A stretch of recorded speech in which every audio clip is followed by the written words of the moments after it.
Here are 3 common reasons companies don't train their salespeople. Number 1, we don't need to. If you're in a space where demand or your marketing engine is so strong that the sales conversation is merely a formality or order taking, then incremental improvements in these interactions may not have a meaningful impact on the results. This is probably the one reason on this list I think is a fair one to have.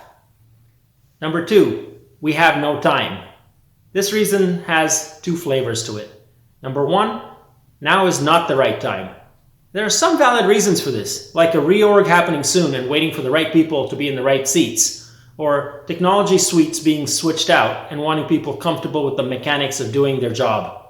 In my experience, rarely has sales training been an emergency, but a matter of prioritization, and that's for leaders to decide.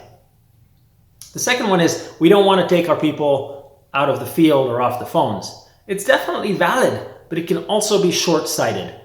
If you could make your team even 10% more effective at achieving their goals for the year by taking 1 to 2% of their time, which is 10 to 15 hours, wouldn't you make that investment every time?